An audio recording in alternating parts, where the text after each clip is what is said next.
Zahor de Chamor. Hébreu pour tous. Initiation à l'hébreu biblique.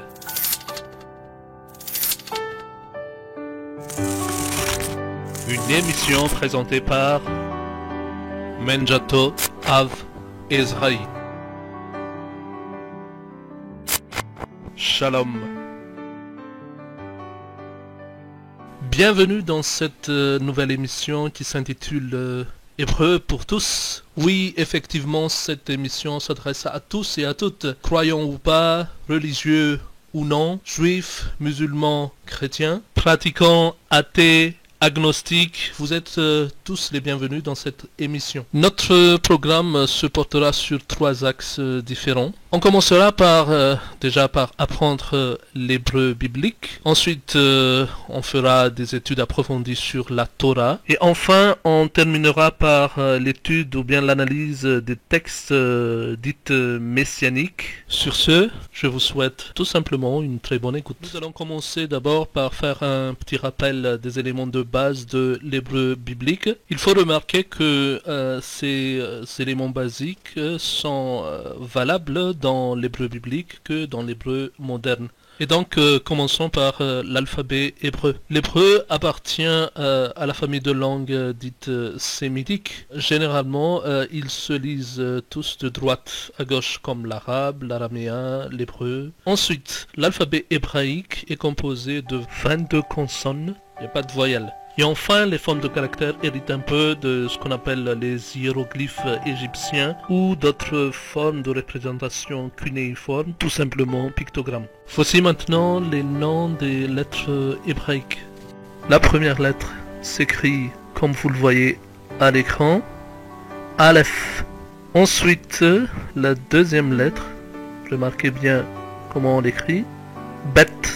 La troisième lettre maintenant, c'est la lettre Gimel.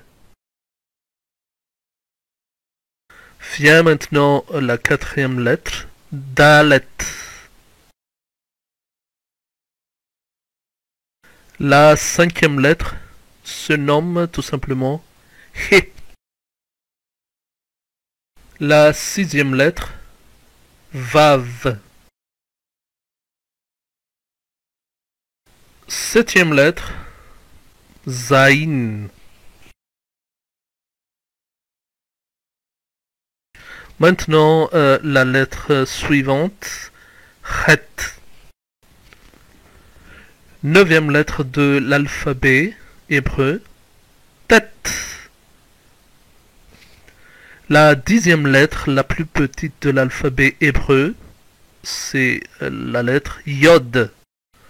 La lettre suivante, Chaf. Chaf.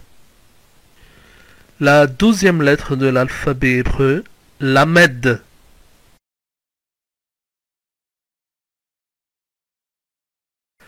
Ensuite, la lettre Mem. Nun.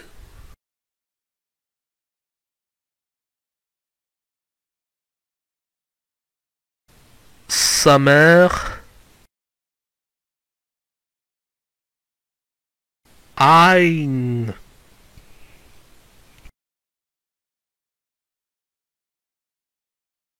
Vient la lettre F. La lettre Tzadé. Et enfin, la lettre Kof,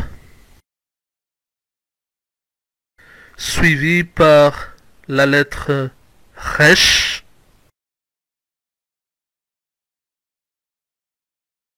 et ensuite la lettre Shin,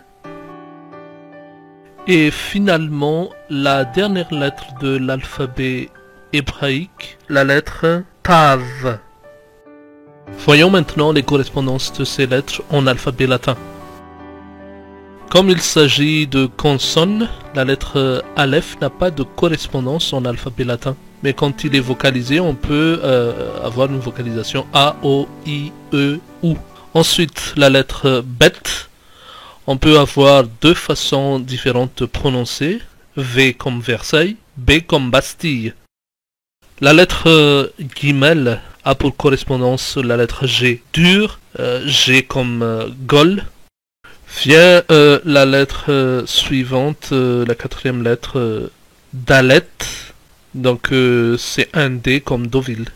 Ensuite la lettre He, on a comme exemple le Havre ou la hache. Là on entend bien le son de la hache. La lettre suivante c'est la lettre Vav, V comme Versailles.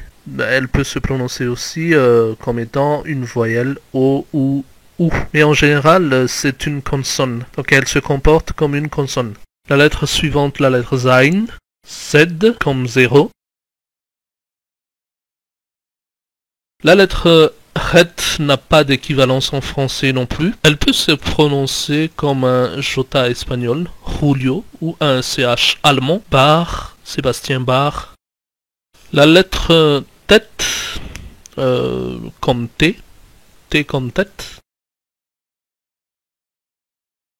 Maintenant, la lettre Yod, qui est une consonne, mais son équivalence, par exemple, I comme Yveline.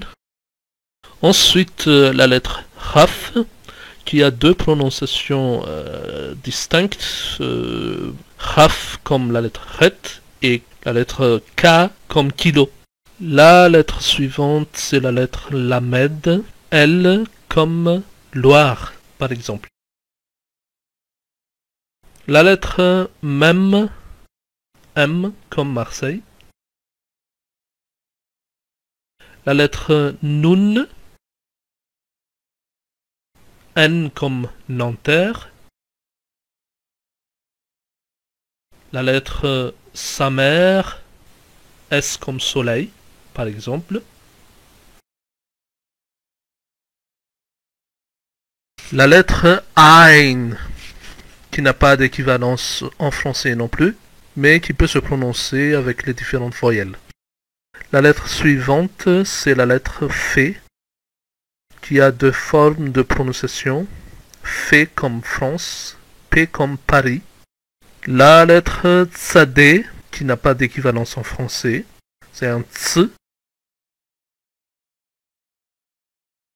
On a ensuite la lettre Kof, Q comme Quentin. Ensuite la lettre Resh, R comme Rennes. La lettre Shin, Château, S comme Savigny, donc il y a deux prononciations. Et enfin la lettre Tav, qui se prononce aussi comme un T, Toulouse, par exemple.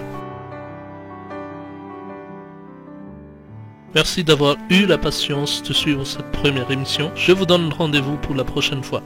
Leitraut.